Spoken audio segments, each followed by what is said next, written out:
Welcome to the Leaders Room. My name is Michael Kostler, and it's my pleasure to be your host today.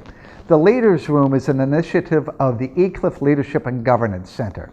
In this space, we bring together leaders from around the world to talk about their philosophy of leadership, to talk about the values, sense of purpose, and mindset that drives them to be successful. Today, we're really fortunate to talk with Chris Gardner, entrepreneur, philanthropist, and man of success. His story has been characterized like a Horatio Alger novel, of riches to rags and rags to riches type of story. Today we'll be talking with Chris and about his incredible experience and his life today. Chris, welcome to the Leaders Room. Michael. How you doing? Thank you, man. Now look, you know what, that introduction was so cool, but that part about going from riches to rags, I don't know anything about that part. No, I don't want to see that part. All right. I have seen this one video clip of you, Chris, where you're in the back of a taxi and the guy asks, how much money you have in your pocket. Mm-hmm. And you start counting out the bills and you say, and the guy says something like, you don't have any small bills? And you say, I like cash. so that tells me something about you. Well, you know what? You're talking to a guy, and I know you're aware of this, who at one point having $10 extra was a big deal. Right. $10 extra meant I could breathe for a minute, right? And hey.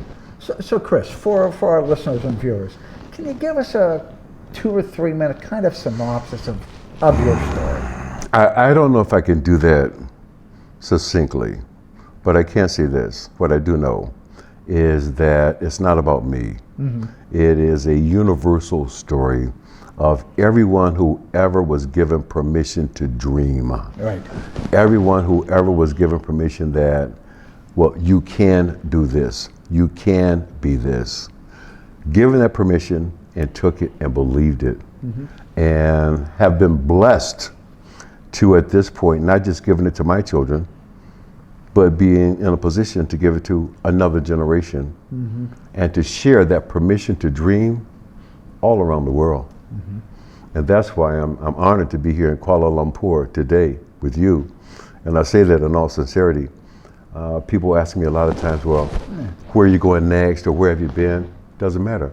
All I know is right here, right now, Kuala Lumpur, Malaysia, and I'm absolutely honored to be here. So thank you again for having me. Thank you. So Chris, what drives you? What are the values that underpin everything that you do? Let me answer that question this way. Yeah. Let me tell you about the 2 biggest decisions I ever made in my life. Mm-hmm. Number 1, I made a decision as a 5-year-old boy that when I grow up, become a man and have children, my children are going to know who their father is. Right. That became the most important decision that I've ever made in my life. And that's the reason we're sitting here right now having this conversation. Mm-hmm. Number 2, because I was given permission to dream from my mom, I made another decision, and that decision was I was going to become world class at whatever I did in my life. Not good at it, not pretty good at it, but world class at it. Yeah. And when you say what drives me, that's what drives me to this day. Mm-hmm. One of, if not the most important thing in the world for me right now, personally, I want to see myself in my 2.0 version. I want to see the 2.0 version of me, mentally, physically, emotionally, spiritually, and financially. I want to see me hitting on all 12 cylinders. I've hit on 8 out of 12, 9 out of 12. I've hit on 10 out of 12. But I don't know if I've ever hit on all 12 cylinders simultaneously on command. So that's what drives me. Okay, all right. So at eCliff, we talk a lot about leadership energy, and that there are 3 sources of leadership energy. One's values, which was the question I started to ask you about. One, sense of purpose, why am I here? Mm-hmm. And the other is the mindset. In your book, The Pursuit of Happiness, you talk about a defining moment in 1970. You're sitting there watching a March Madness game, okay? And you make some comment. I'm kind of paraphrasing here. You know, those guys are going to, end up making $1 million someday. And from a room next door where your mother's working, she makes a comment about. She changes the world for me. Yeah. I'm getting ready to watch. It's a college basketball game. And the announcer is hyping the game. He's talking about all the money some of these players are going to make simply because they could run and jump and catch a ball. And I said out loud, talking to the television, I said, wow, man, one day that guy's going to make $1 million. Thank God, Michael, my mom heard me say it, because she said, son, if you want to, one day you can make $1 million. Whoa. Until she said those words, the thought never entered my mind. After she said them, the thought never left my mind. That had become part of what I call my spiritual genetics. Okay. She went on to say the most remarkable thing, which was, son, if you want to make the team, go to the gym. If you want to own the team, go to the library. Whoa. You know what makes it so remarkable right this moment today is earlier this year, I failed in an attempt to buy an NBA franchise. I'll put together a group to buy the Atlanta Hawks of the National Basketball Association. We bid $700 million. $700 million, second highest price ever offered for an NBA franchise, and lost. I'm like, Mom, you didn't tell me about this part. But you know what? That was okay because that was practice. That was practice. Quincy Jones once said to me, the best singing that he ever heard was Michael Jackson at practice. Phil Jackson once said the best basketball he ever saw was Michael Jordan at practice. I like practice. I'll be back. So what are you practicing for? I'll be back. That's all I'm going to say. Okay. I'll be back. Trust me. Remember we had this conversation, okay? Okay. All right. Okay.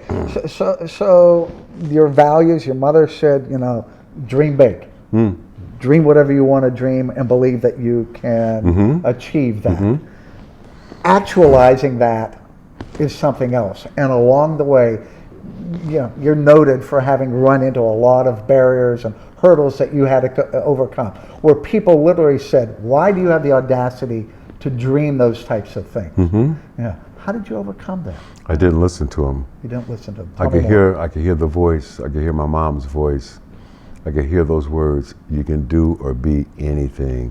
I will also never forget hearing Dr. Martin Luther King Jr. once say, he was speaking to a group of sanitation workers in Memphis, Tennessee. As a matter of fact, it was the night before he was assassinated.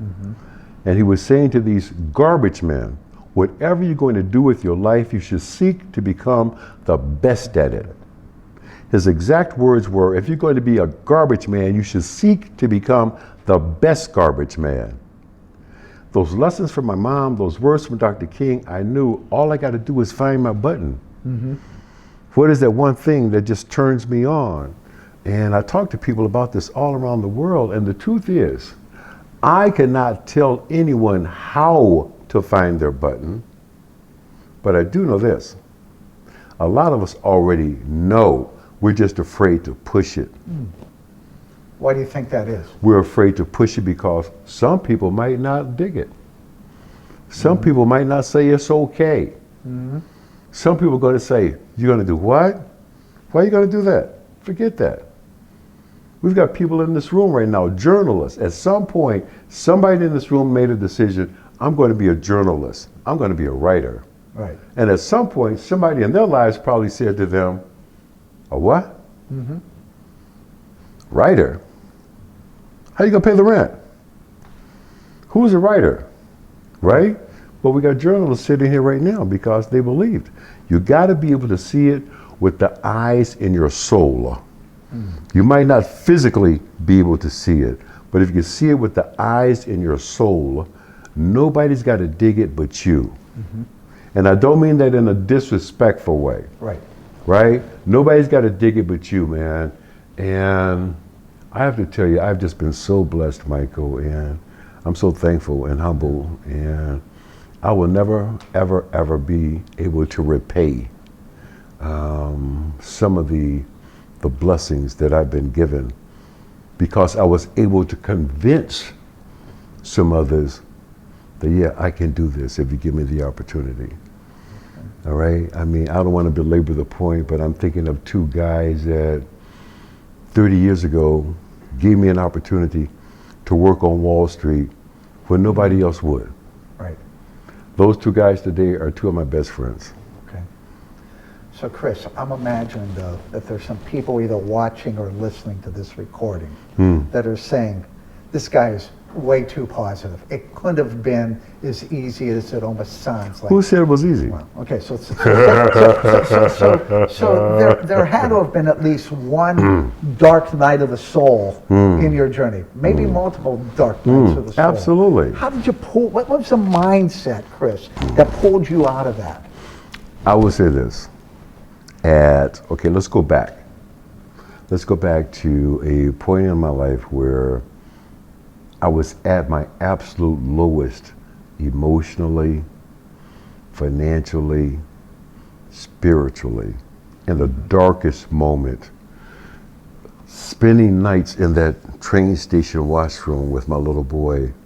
Right.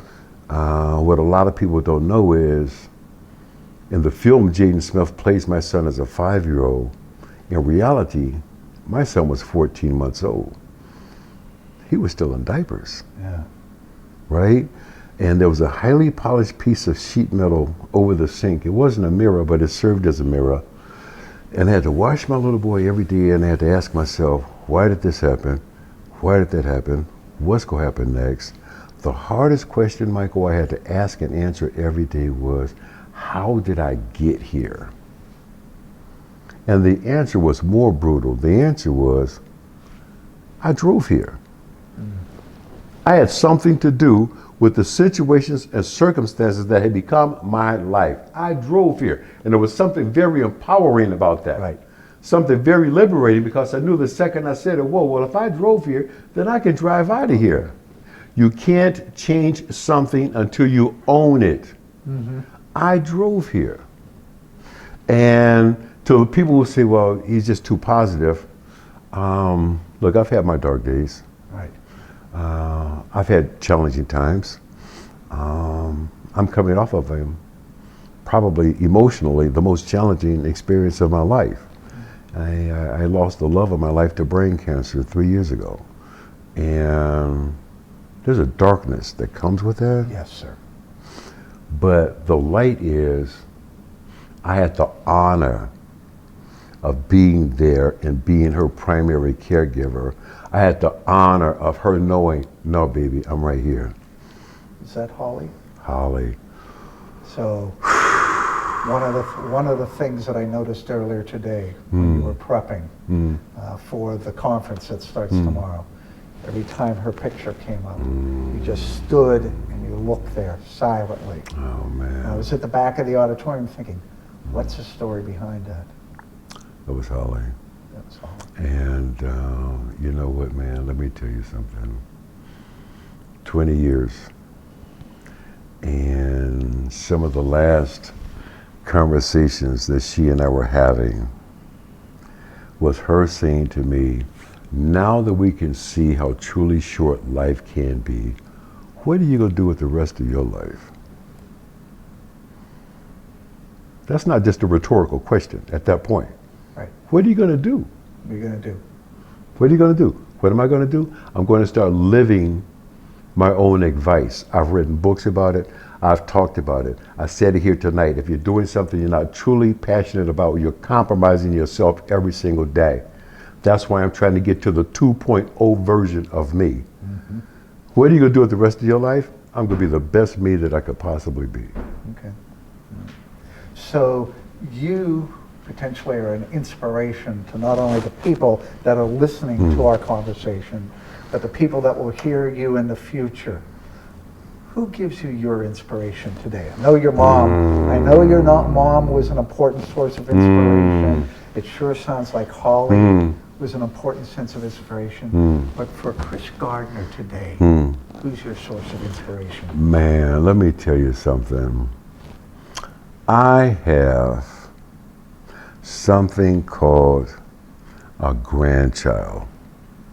Tell me. Oh, man. First of all, you're talking to a guy who never knew his dad, okay? Right.